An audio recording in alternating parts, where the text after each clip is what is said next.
हर्ष जी राजस्थान से।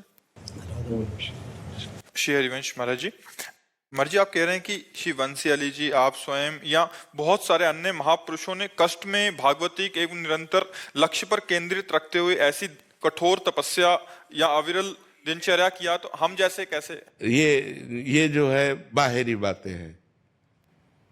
जब हमारा लक्ष्य बन जाता है तो फिर कष्ट की गिनती नहीं होती। कष्ट की गिनती तभी होती है जब हमारा लक्ष्य नहीं होता है। ये जब इष्ट से मोहब्बत हो जाती है तो फिर कुछ परवाह नहीं रहती। प्यार दुख और दर्द नहीं देखता। अगर दुख और दर्द देखे तो प्यार नहीं होता। प्यार में देखो कितनी बड़ी ताकत है। एक लड़का और एक लड़की जब मिल नहीं पाते तो दोनों जहर खा लेते हैं। सोचो कि हम मिल नहीं पाए तो हम बिछुड़ भी नहीं सकते। एक सांसारिक प्यार इतना बलिदान कर सकता है, और एक भागवतिक प्यार, उसमें हम अपने शरीर को लेके बैठे हैं कि हमारे शरीर में पीड़ा है, हमारा भूख प्यास कष्ट मान अपमान ये सब सह करके तब भगवान के मार्ग में चला जाता है। इसमें डरने की कोई बात नहीं और इसमें बहादुरी कोई नहीं होती। उस प्यार में इतना दम होता है। बोले मौज है, पक्की मौज है, मस्त मौज है, संसारिक कच्ची मौज है, परिवर्तनशील है। थोड़ी देर नाच रहे हैं, थोड़ी देर के बाद रोने लगेंगे, थोड़ी देर के बाद चिंताग्रस्त हो जाएंगे। और भगवान में ऐसी मौज होती है कि मरने से सब जग डरा मेरो मन आनंद, कब मरी हो कब भेटी हो पूरन परमानंद। कब शरीर छूटे हो कब भगवान की लीला में प्रवेश करें, परमानंद। मृत्यु भी महोत्सव हो जाती है। मृत्यु भी महोत्सव हो जाती है भगवान से जुड़ने पर। ये केवल बातों से नहीं, भजन करने से। जितना हम भजन करेंगे उतना हमें आनंद मिलेगा। और ये बाहरी कष्ट तो देखो अनेक जन्म हो गए, पता नहीं किस जन्म में कौन सा पाप हुआ, कौन सी गलती हुई, तो गलती करने वाले हम रहे। शरीर नया है तो भोगना तो पड़ेगा ही, अवश्य में भोगतव्यम। तो ये भगवान की कृपा है कि वो अपनी गोद में बैठाल के भुगा रहे हैं कि हमको दुख दर्द नहीं है, हमको परेशानी नहीं। दुख दर्द होते हुए परेशानी होते हुए भी नहीं है। ऐसे संतों के जीवन में देखा जाता है। बीमार हैं, यहाँ तक कि कीड़े पड़ गए। ऐसे संतों को देखा कि कीड़े पड़ गए लेकिन फिर भी मुस्कुराहट, मतलब भयानक पीड़ा की उसमें फिर भी मुस्कुराहट। फिर बैठ करके पैर ऐसे हिलक रहा है, उसमें दुर्गंध आ रही, कीड़े पड़े, और वो उपदेश कर रहे हैं। क्या स्थिति है।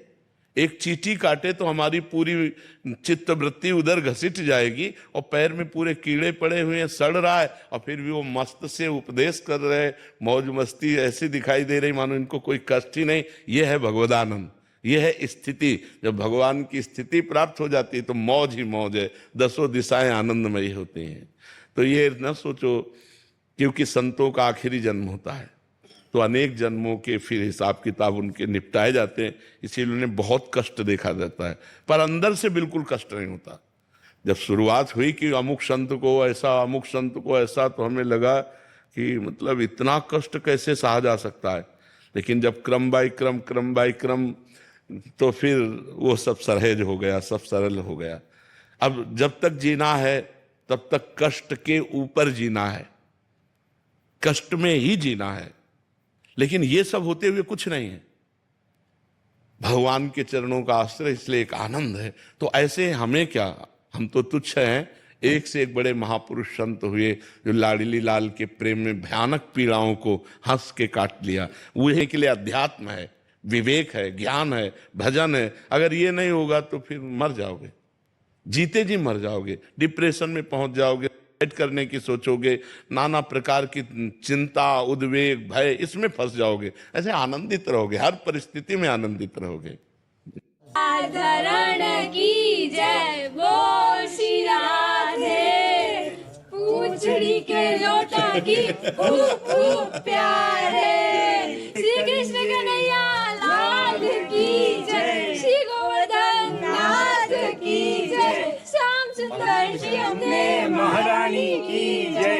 बलिहारन बलिहार जय सरकार, श्री सहाय करेंगे गोवर्धन नाथ। बड़ी मौज है तेरे दरबार में, चकाचक है चक्र सुदर्शन धारी तेरा भरोसा भारी पड़े शरण की धारी लाखों राज हमारी पेट की शिखर पर खबर लो हमारी माथे पे तेरा हर नखरा आगे तेरे गैयन के बचला ले आगे तेरे बचला खमा बजराज राधे रानी की जय हो बरसाने वाली की जय हो वृषभानु दुलारी की जय हो कृष्ण राधा की जय हो कृष्ण सुदामा की जय हो कृष्ण बलराम की जय हो अष्ट सखा की जय हो ग्वालियर के सरदार की जय हो वृष